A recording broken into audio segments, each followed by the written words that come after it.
Hello student, welcome back. तो आ गया हूँ आज का सेशन लेकर। कुछ पहले बेसिक इन्फॉर्मेशन बता दें। इससे पहले लेक्चर जो है 2 दिन नहीं हो पाया, 3 दिन, क्योंकि तबीयत थोड़ा सही नहीं था, इस वजह से नहीं हो पाया था। आपने देखा होगा इससे पहले वाले वीडियो में थोड़ा सा एनर्जी लेवल लो था।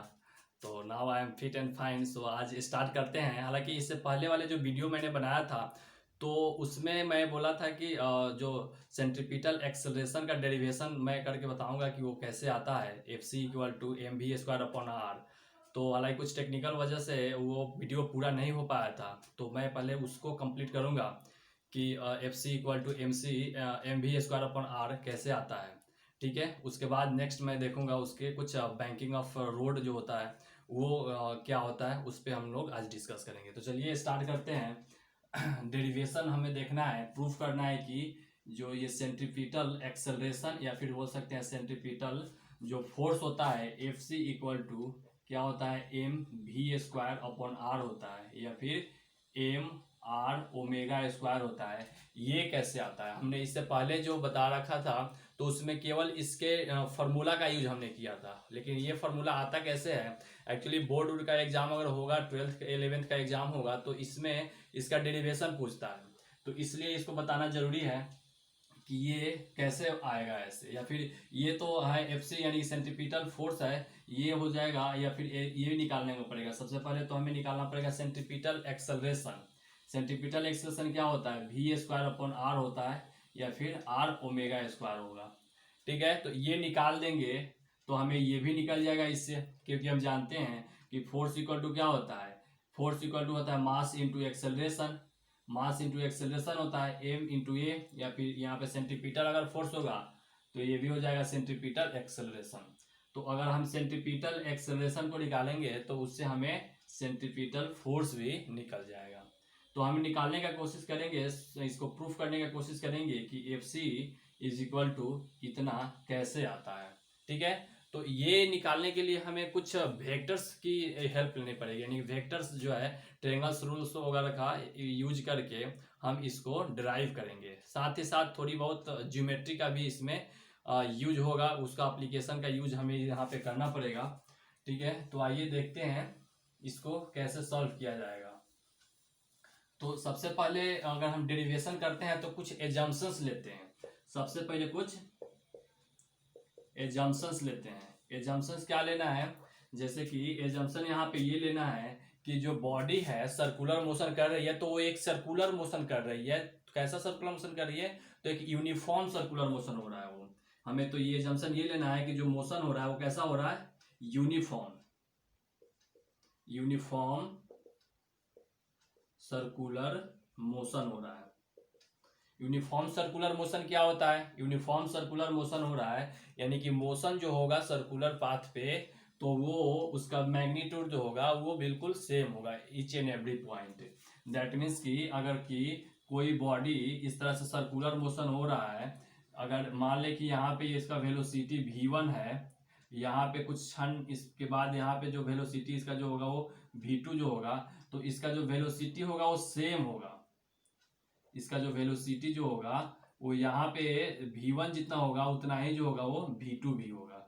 मतलब कि अगर ये 10 मीटर प्रति सेकेंड से जा रही होगी तो ये भी 10 मीटर प्रति सेकेंड से ही होगा। ठीक है, यानी कि कुछ क्षण मान लो कि यहाँ पे ये होगा और ये यहाँ पे होगा, इसके बीच में कुछ एंगल थीटा बन रहा होगा। ठीक है, तो ये v1 और v2 जो होगी उसका मैग्नीट्यूड सेम होगी, बट वेलोसिटी जो है वो डिफरेंट है। वेलोसिटी कहने का मतलब होता है कि मैग्नीट्यूड एंड डायरेक्शन दोनों को कॉम्बिनेशन जो होता है, तो उसको हम लोग बोलते हैं कि वो वेलोसिटी है, वेग है। बट अगर हम केवल मैग्नीट्यूड का बात करेंगे, उसका परिमाण का बात करेंगे, तो वो होता है स्पीड। तो आप लोग जानते होंगे वेरी वेल कि magnitude and velocity and speed में क्या डिफरेंस होता है। ओनली डिफरेंस केवल स्पीड उसके डायरेक्शंस का होता है। अगर डायरेक्शंस एंड मैग्नीट्यूड दोनों को हम इंक्लूड कर देते हैं तो उसको हम लोग बोलते हैं कि वो वेलोसिटी है।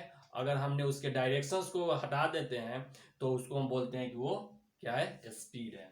तो यहाँ पे हम ले रहे हैं एक यूनिफॉर्म सर्कुलर मोशन ले रहे हैं, यानी कि ये जो मोशन हो रहा है वो यूनिफॉर्मली हो रहा है। दैट मीन्स कि इसके मैग्नीट्यूड में कोई परिवर्तन नहीं हो रहा है। तो हम बोल सकते हैं कि जो मैग्नीट्यूड होगा V1 का वो मान लेते हैं कि V होगा, ठीक है। तो V1 का मैग्नीट्यूड V है, तो V2 का भी हम मान सकते हैं कि V2 का भी मैग्नीट्यूड जो है वो क्या है, V ही है। अब आप जानते हो V को हम क्या बोलते हैं, वेलोसिटी बोलते हैं। और ये केवल अगर मैग्नीट्यूड का हम बात करें तो ये क्या होता है, ये होता है इसका स्पीड होता है, या फिर बोल सकते हैं कि मैग्नीट्यूड ऑफ द वेलोसिटी, यानी कि वेलोसिटी का परिमाण होता है ये, ठीक है। यानी कि जैसे वेलोसिटी किसी एक दिशा में इधर से जा रहा होगा 10 मीटर प्रति सेकेंड से, ठीक है, तो ये क्या होता है, वेलोसिटी होता है। अगर दिशा नहीं दिया हुआ है, केवल बोल रहा है कि 10 मीटर प्रति सेकेंड से जा रहा है, अब वो किस दिशा में जा रहा है, अगर डायरेक्शन नहीं पता है तो बोलते हैं कि वो स्पीड है, ठीक है। तो यहाँ पे हमें एक एजम्पशन से लेना है कि जो मोशन हो रहा है वो यूनिफॉर्म मोशन हो रहा है, और V1 और V2 जो है वो उस जो वेलोसिटी होगा वो, यानी कि V1 और V2 का जो मैग्नीट्यूड होगा वो V के बराबर हम मानते हैं, ठीक है। तो आइए इसको हम कुछ एजम्पशंस इसको कैसे सॉल्व करेंगे, तो हमें यूज करना पड़ेगा वेक्टर्स रूल का। वेक्टर्स में भी ट्रेंगल्स रूल का हमें मानना पड़ेगा, ट्रेंगल्स रूल का हमें यूज करना पड़ेगा यहाँ पे। तो देखिए सबसे पहले यहाँ पे क्या हो रहा है, अगर ये वेलोसिटी जो होता है, लीनियर वेलोसिटी जो होता है वो क्या होता है, ये एक टेंजेंट होता है, यानी कि स्पर्श रेखा होता है। यहाँ पे भी ये स्पर्श रेखा होता है, ये स्पर्श रेखा होता है। और ये जो रेडियस है, ये रेडियस r, और ये रेडियस अगर r है तो इसके और इसके बीच में हमने पहले भी बताया क्या होता है, 90 डिग्री होता है। इसके और इसके बीच में क्या होता है, ये 90 डिग्री का हमेशा कोण होता है, ठीक है, ये 90 डिग्री का होगा। तो आपको ये याद रखना है कि ये जो एंगल जो होता है ये थीटा, ये देखिए ऐसे क्या क्या हो रहा है ये, कि अगर मान लीजिए कि ये थोड़ा सा और इस तरह से हम बना दें इसको और क्लियर समझ में आएगा, जैसे कि ये इस तरह से स्पर्श हो रहा है, ये V2 है। तो ये वैल्यू इसके बीच का जो एंगल मान लीजिए जैसे कि कोई एक वेक्टर इस तरह से जा रहा है, ठीक है, और कोई वेक्टर एक इस तरह से जा रहा है, V2 है ये V1 है, तो इसके बीच का एंगल क्या होता है, हम इसको ऐसे बढ़ा देते हैं, यहाँ पे देखते हैं कि ये एंगल कुछ थीटा बन रहा है। तो उसी तरह इसको हम ड्रॉ कर रहे हैं, इसको भी हम ड्रॉ कुछ इसी तरह से कर रहे हैं, जैसे कि हम इसको यहाँ पे बना रहे हैं, जैसे कि ये हमने कुछ इसको ड्रॉ ऐसे कर दिया कि ये एक ऐसे जा रहा है, ये V1 है, और ये जो है कुछ इस दिशा में जा रहा है, तो इसको हमने ये ऐसे बना दिया, ये हो गया V1 और ये हो गया आपका V2, ठीक है। और इसके बीच का जो कोण है वो कितना होगा, ये भी एंगल थीटा ही होगा। तो आपको ये याद रखना है कि अगर ये लाइन और ये लाइन अगर दोनों परपेंडिकुलर है, और फिर ये और ये लाइन दोनों परपेंडिकुलर है और वो सर्कुलर मोशन में है, तो इस दोनों लाइन के बीच का जो एंगल बनेगा वही एंगल जो होगा इन दोनों लाइनों के बीच का होगा। तो इन दोनों लाइन के बीच का ये एंगल बन रहा है और इन दोनों लाइन का एंगल थीटा है, तो इन दोनों लाइन के बीच का जो एंगल होगा वो भी थीटा होगा, ठीक है। तो ये वेक्टर एक यहाँ से निकल रहा है इधर की तरफ, हमने एक और वेक्टर जो है इसका रिजल्टेंट जो है वो इधर बना दिया, ठीक है। यानी कि इसके ये टेल होता है, ये हेड होता है, ये ट्रेंगल्स रूल जो है यहाँ पे अप्लाई होगा। देखिए कैसे होगा, मान लीजिए कि एक वेक्टर ये है, तो इसका ये टेल बोलते हैं और इसका हेड बोलते हैं। जिधर तीर का निशान होता है उधर उसको हेड बोलते हैं और इसको टेल बोलते हैं। टेल मतलब ये पुछ और ये इसका सिर। तो ये एक इधर कनेक्ट हुआ, फिर दूसरे जो होता है वो इसके साथ ये कनेक्ट होता है, तो इसको हम लोग मान लेते हैं कि ये डेल्टा V है, ठीक है। तो ट्रेंगल्स रूल्स में क्या होता है, ट्रेंगल्स रूल कहता है कि V1 प्लस ये delta V is equal to V2 होता है। मतलब कि अगर कोई सा भी ले लो, मतलब कि एक इधर जा रहा है, एक इधर जा रहा है और एक इधर जाएगा, तो इस तरह से अगर मान लो कि ये हम ले रहे हैं ये V1 ले रहे हैं, ये V2 ले रहे हैं और ये V3 ले रहे हैं, तो क्या होता है ट्रेंगल्स रूल में, ट्रेंगल्स रूल ये कहता है कि यहाँ से ये जो वेक्टर निकल रहा है इसके टेल से इसके हेड, तो ये V1, फिर इसके अगर हेड से इसका टेल निकल के इधर जा रहा है, और फिर इस इधर से ये इसके ही यहाँ से टेल निकल के आ रहा है, तो इसको बोलते हैं कि ये V2 और प्लस V3 बराबर होता है किसके, V1 के बराबर होता है। यानी कि यहाँ से ये गए फिर ऐसे गए, तो ये इन दोनों का सम जो होता है इसके बराबर होता है। ये आपने पहले पढ़ा होगा किसमें, वेक्टर का ट्रेंगल्स रूल में, तो ये अपने पढ़ा होगा। तो इसी का यूज करके हम यहाँ पे एक समीकरण लिख रहे हैं। जैसे यहाँ पे समीकरण क्या बन जाएगा, ये यहाँ से निकल रहा है तो ये क्या हो जाएगा, V1 इज इक्वल टू ये क्या हो जाएगा, delta V1 plus delta V is equal to क्या हो जाएगा, V2, ठीक है। तो यहाँ पे हम डेल्टा वी को क्या लिख सकते हैं, delta V is equal to हो जाएगा v2 माइनस v1, यानी कि डेल्टा वी मतलब कि चेंज इन वेलोसिटी जो होता है वो कितना होता है, v2 माइनस v1 हो रहा है।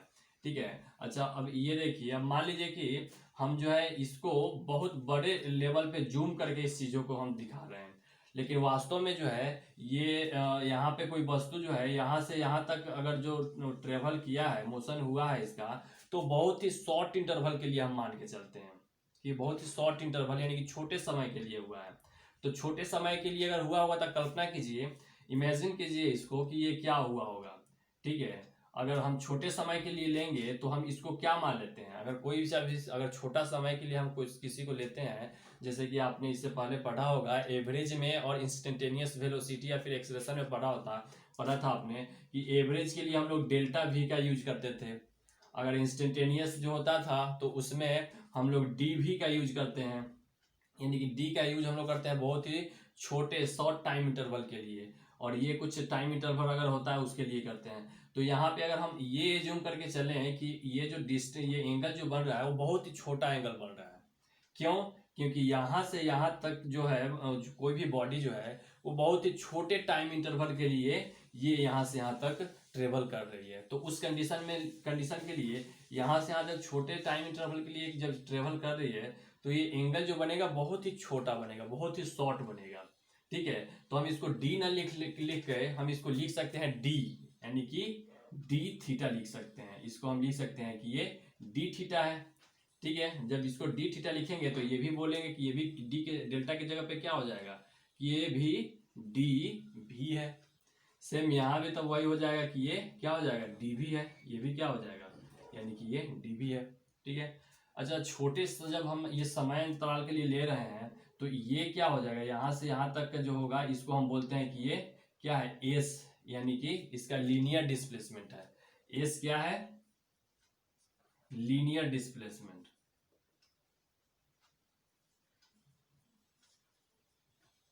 एस जो है उसका वो लीनियर डिस्प्लेसमेंट है, और ये आर रेडियस है। तो अगर छोटे शॉर्ट इंटरवल के लिए अगर लिया गया है तो जैसे मान लीजिए कि ये हमने बहुत ही छोटे टाइम इंटरवल के लिए लिया है, ये बहुत ही छोटा है, यानी कि ये जो है मान के चलो कि ऐसे है, बहुत ही छोटा समय इंटरवल के लिए है, ये एंगल जो बन रहा है बहुत ही छोटा है और बहुत ही छोटे समय के लिए यहाँ से यहाँ तक जा रहा है। तो ये जो दिख रहा है ये कैसा दिखेगा कि बिल्कुल एक स्ट्रेट लाइन है, जबकि यहाँ पे ये कैसा दिख रहा है, ये कर्व दिख रहा है, यानी कि एक वक्र है।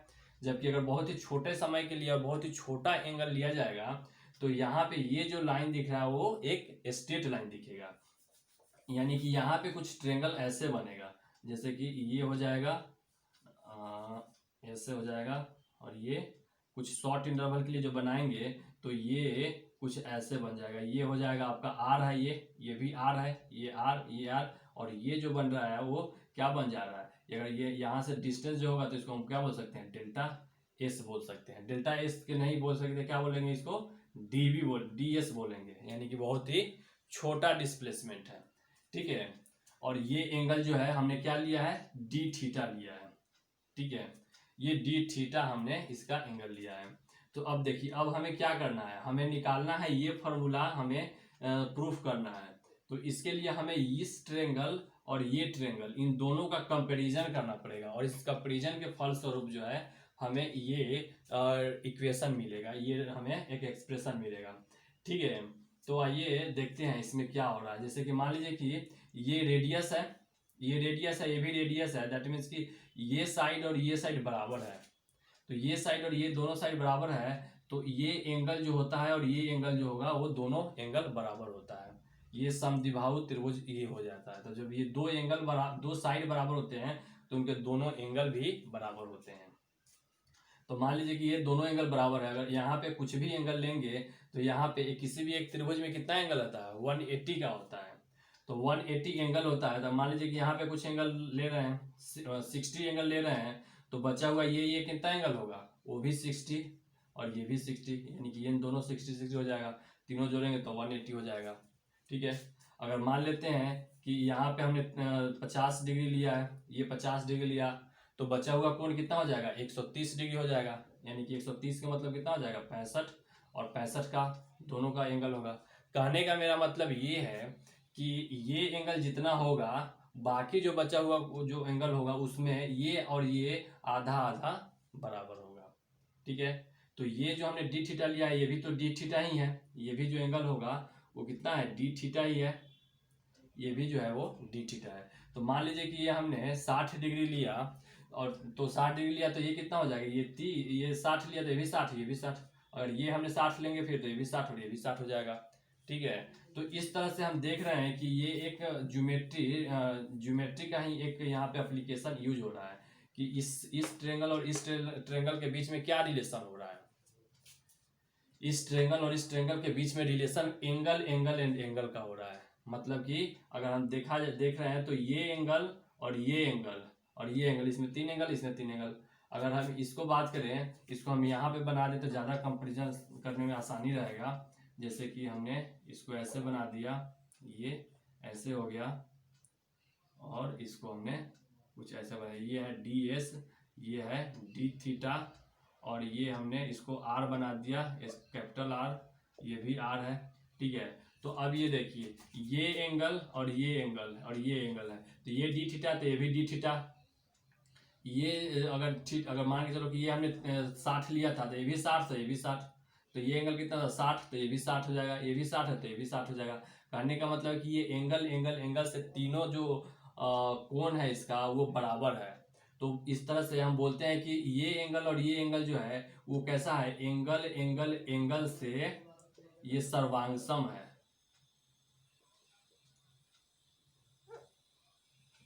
सर्वांगसम होता है। सर्वांगसम कहने का मतलब होगा कि इसका जो रेशियो होगा वो बराबर होगा। कहने का मतलब होगा कि D V by V two जो होगा वो बराबर हो जाएगा डी एस बटा आर के। यानी कि ये भुजा और ये भुजा का जो रेशियो, ये भुजा और ये भुजा का रेशियो जो होगा वो सेम हो जाएगा। ठीक है, ये दोनों सेम हो जाएगा। तो यहाँ से हम एक चीज लिख सकते हैं, यहाँ पे ये यहाँ पे हम अपना मन से ये dt लिख सकते हैं, यहाँ पे अपना मन से dt लिख सकते हैं। क्यों लिख दिए, dt लिखने से हमें एक फायदा हो जाएगा, और ये लिख सकते हैं क्योंकि यहाँ पे कट भी सकता है तो कोई दिक्कत नहीं है, दोनों साइड हम बराबर के लिख सकते हैं।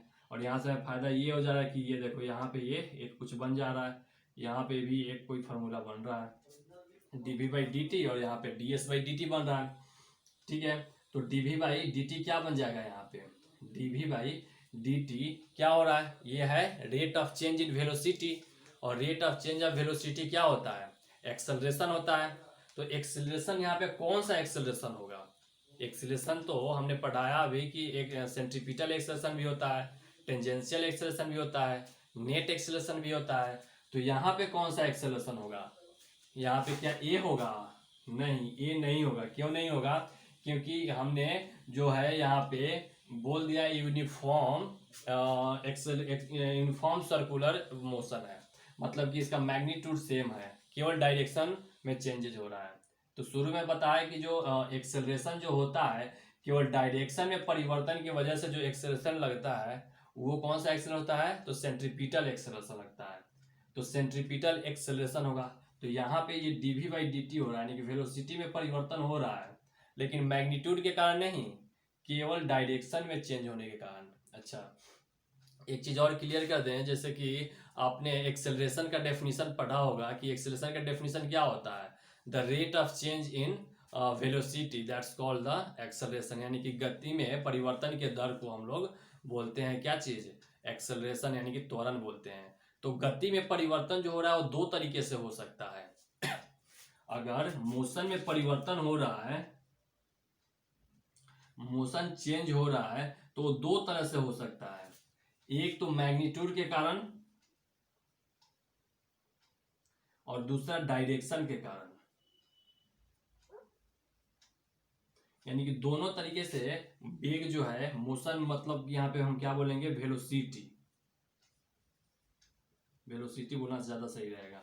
वेलोसिटी जो है वो दो तरीके से चेंज हो सकता है, एक तो इसके मैग्नीट्यूड के कारण और एक डायरेक्शन के कारण। ठीक है, जैसे कि मान लो कि कोई व्यक्ति इधर से 10 मीटर प्रति घंटा के हिसाब से इस डायरेक्शन में ईस्ट के तरफ जा रहा है। ठीक है, तो इसमें बोलेंगे ये हमेशा इसी इतने स्पीड से जा रहा है, तो इसमें बोलेंगे कि त्वरण कितना है, इसमें बोलेंगे कि त्वरण 0 है। क्यों? क्योंकि इसका गति जो है समय के सापेक्ष में कोई परिवर्तन नहीं हो रहा है, there are no change of velocity with respect to time. तो यहाँ पे हम बोलेंगे कि एक्सेलरेशन इसका 0 है। लेकिन अगर यही व्यक्ति थोड़ी देर इधर चला और थोड़ी खुरफाती करके इसने इधर घूम गया, फिर घूम गया इधर घूम गया, फिर घूम के इधर खुरफाती करने लग गया, तो हम बोलेंगे कि अब इसके पास एक्सेलरेशन 0 नहीं है। अगर ये भी जो है वो 10 मीटर प्रति सेकंड से ही जा रहा है, तो अब इसके पास एक्सेलरेशन 0 नहीं है, अब इसके पास कुछ ना कुछ एक्सेलरेशन है। ठीक है, क्योंकि इसके डायरेक्शन चेंज हो रहा है। डायरेक्शन चेंज हो रहा है तो यहाँ पे बोल रहे हैं कि यहाँ पे क्या हो रहा है, यहाँ पे वेलोसिटी में चेंज हो रहा है। यहाँ पे वेलोसिटी क्या हो जा रहा है, चेंज हो रहा है। डायरेक्शन चेंज होने के वजह से वेलोसिटी चेंज हो रहा है। तो दो तरीके से यहाँ पे परिवर्तन हो रहा है। यहाँ पे मैग्नीट्यूड तो परिवर्तन नहीं हो रहा है, लेकिन डायरेक्शन चेंज हो रहा है। इस वजह से हम बोलेंगे कि वेलोसिटी क्या हो गया, चेंज हो गया। तो यहाँ पे भी वही हो रहा है, यहाँ पे मैग्नीट्यूड सेम है। ठीक है, मैग्नीट्यूड सेम है लेकिन डायरेक्शन चेंज हो रहा है। और डायरेक्शन चेंज होने के वजह से कौन सा त्वरण उत्पन्न होता है, सेंट्रीपिटल त्वरण तो उत्पन्न होता है। तो यहाँ पे जो त्वरण आ जाएगा आपका, वो सेंट्रीपिटल त्वरण आ जाएगा। ये जो हो जाएगा यहाँ पे आपका ए सी हो जाएगा बटा V2। और V2 को हम क्या लिख सकते हैं, V भी लिख सकते हैं कि V1 और V2 बराबर ही है, तो V हो जाएगा इज इक्वल टू, ये क्या हो जाएगा, ds/dt क्या होता है, ये तो है लीनियर डिस्प्लेसमेंट बटा टाइम यानी कि वेलोसिटी, और बटा क्या हो जाएगा r है। तो यहाँ से आपका फॉर्मूला निकल गया AC is equal to V²/r। ये प्रूफ हो गया। ठीक है, ये या फिर आप ये भी लिख सकते हैं, क्या होता है, V equal to R omega होता है। तो V के जगह पे R ओमेगा पुट कीजिएगा तो यहाँ पे क्या हो जाएगा, R ओमेगा स्क्वायर हो जाएगा, क्योंकि R कट जाएगा तो R ओमेगा स्क्वायर हो जाएगा। तो ये हमने निकाल दिया। जब AC निकल गया तो FC भी निकल जाएगा। तो FC बराबर क्या होता है, FC बराबर होता है M इंटू AC, क्योंकि F बराबर होता है M A। तो यहाँ पे C लगा देंगे तो भी C हो जाएगा।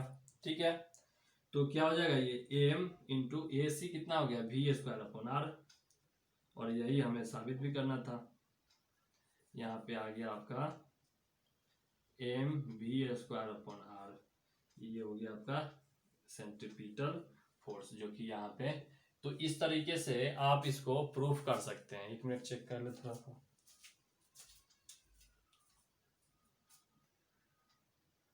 Okay good,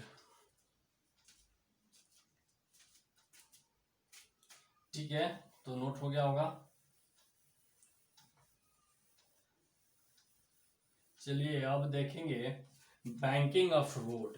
banking of road क्या होता है, बैंकिंग ऑफ रोड, जैसे कि बैंकिंग ऑफ रोड आप लोगों ने देखा होगा कि जहां भी रोड पे घुमाव होता है, बैंकिंग जो होता है वहां पे, जहां पे कैसे कोई भी ऐसे रोड होता है जहां पे ये घुमाव होता है, तो थोड़ा सा जो है वो इस तरह से ना होकर थोड़ा सा इस तरह से झुका हुआ होता है। जैसे अगर ऐसे मुड़ रहा है तो ये इसका जो कर्व होता है थोड़ा सा ऐसे झुका हुआ होता है। यानी कि कुछ इसको ऐसे बना सकते हैं, जैसे कि ये इस तरह से, ये रोड जो होता है यहाँ पे कुछ इस तरह से ये उठा हुआ होता है। ठीक है, ये रोड जो है इधर से ये आएगा ही, ये भी ऐसे बन रहा है। तो ये थोड़ा सा ये इसको समझ जाओ, ये क्या हो रहा है, ये रोड जो है थोड़ा सा उठा हुआ है, यानी कि ये जो है इधर से खाल इधर है ये। ठीक है, यानी कि ये इधर से उठा हुआ है, ये ऐसे ना होके ये कैसा है, ये ऐसे उठा हुआ है, ये ऐसे, यानी कि सीधा ना होके ये थोड़ा सा इधर, ये जो है इधर की तरफ झुका हुआ है। यानी कि ये कुछ एंगल के साथ, थीटा एंगल के साथ ये झुका हुआ होता है। तो इसको हम लोग बोलते हैं बैंकिंग ऑफ रोड।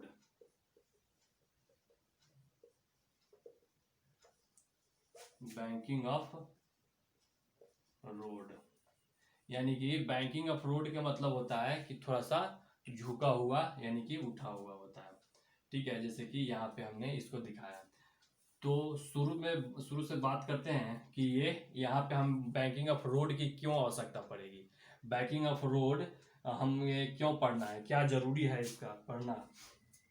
तो हमें इसको पढ़ने की जरूरत यही है कि जैसे कि आपने इससे पहले सेंट्रीपिटल में हमने पढ़ाया था, सेंट्रीफ्यूगल फोर्स में भी, कि जो यहाँ पे अगर मान के चलो कि कोई गाड़ी है, कोई कार है, ठीक है, कार को जो मुड़ना होता है तो एक फिक्स वेलोसिटी होता है, एक फिक्स वेलोसिटी होता है। अगर उस वेलोसिटी से, अगर ज़्यादा वेलोसिटी से हम गाड़ी को यहाँ पे टर्न कराएं तो गाड़ी का एक्सीडेंट होने का चांस होता है। तो उसी एक्सीडेंट को कम करने के लिए यहाँ पे एक कंसेप्ट यूज किया जाता है, बैंकिंग अप्रोच, यानी कि बैंक इस रोड से थोड़ा सा उठा दो ताकि जो है यहाँ पे एक्सीडेंट ना हो। तो वो क्यों नहीं होता है, उसका रीजन क्या है, उससे क्या हमें बेनिफिट हो रहा है, वही देखना है।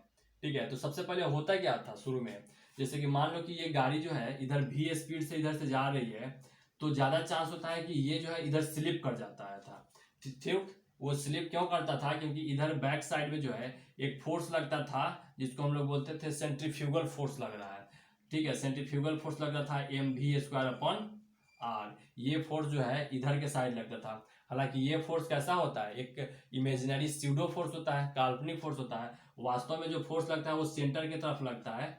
ये आर रेडियस का कोई ये कर्व होगा इसका, तो इसका आर रेडियस का जो होगा वो अंदर के साइड में एक सेंट्रीपिटल फोर्स लगता है। ठीक है, उसी के उल्टा डायरेक्शन में जो फोर्स लगता है यहाँ पे, जैसे कि मान लो कि यहाँ पे कार में क्या होता है, कोई व्यक्ति बैठा होता है तो उसको फील होता है कि गाड़ी जो है जैसे इधर घूमता है, तो आप बैठे होगे अगर गाड़ी उड़ी में, कार में, तो देखना जब भी घुमाव होता है तो आदमी पीछे की तरफ आ जाता है इस तरह से। वो ऐसे क्यों होता है, क्योंकि वहां पे आपके बॉडी पे जो है एक सेंट्रीफ्यूगल फोर्स लगता है बाहर साइड में। ठीक है, तो यहाँ पे यही फोर्स जो है वो क्या होता है कि आपको एक्सीडेंट कराने के लिए जिम्मेवार होता है। ठीक है, तो इसी को रोकने के लिए जो है ये थोड़ा सा इसका एंगल दे देते हैं, यानी कि इसको थोड़ा सा टिल्ट कर देते हैं, घुमा देते हैं। ठीक है, तो एक्चुअल में होता क्या है, देखिए जैसे यहाँ पे ये घूमेगा, ये गाड़ी जो है इधर की तरफ मोशन करना चाहेगी, तो इधर की तरफ मोशन करना चाहेगी तो इधर इसके टायर और इस रोड के बीच में, रोड जो होता है बिल्कुल स्मूथ तो होता नहीं है, वो जो है वो थोड़ा रफ होता है। तो रफ होता है और टायर भी रफ होता है, तो इन दोनों के बीच में क्या हो जाएगा, घर्षण उत्पन्न होगा। तो घर्षण की वजह से ये इधर जाने का चाहेगा, तो इसको इधर साइड में एक फोर्स लगेगा। कौन सा फोर्स लगेगा, फ्रिक्शन फोर्स लगेगा। और यही फ्रिक्शन फोर्स जो है इसको बैलेंस करके रखता है। तो ये गाड़ी जो है, ये जो भी कार है, इसको ना एक्सीडेंट हो, इसके लिए हमने एक कंडीशन निकाला था कि एफ मैक्स जो होना चाहिए, यानी कि जो फ्रिक्शन फोर्स लगना चाहिए वो ग्रेटर एंड इक्वल होना चाहिए, किससे, इस सेंट्रीफ्यूगल फोर्स से। अगर ये बड़ा या उससे बराबर है तो गाड़ी आराम से यहाँ से टर्न हो जाएगा। लेकिन अगर जो यहाँ से ये फोर्स जो है कम हुआ इस एफसी से, तो जो वहाँ पे गाड़ी जो है एक्सीडेंट होने का चांस रहेगा, और एक्सीडेंट हो जाएगा, चांस क्या हो जाएगा अगर इसका जो फोर्स है वो ज़्यादा हो गया इसके फ्रिक्शन फोर्स से। तो यहाँ पे हमने इसका निकाला था कि ये म्यू एन जो होता है होना चाहिए वो ग्रेटर एंड इक्वल टू होना चाहिए एफ सी से। तो एफ सी इक्वल टू क्या होता है, mv²/r। यानी कि यहाँ पे हमने निकाला था कि म्यू एन क्या होता है, ये एन होता है, ये कार है, ये अगर कार है तो इस कार पे जो है क्या लगेगा, नीचे की तरफ mg लगेगा और ऊपर की तरफ क्या लगेगा, नॉर्मल रिएक्शन। तो n बराबर क्या होगा, n बराबर mg।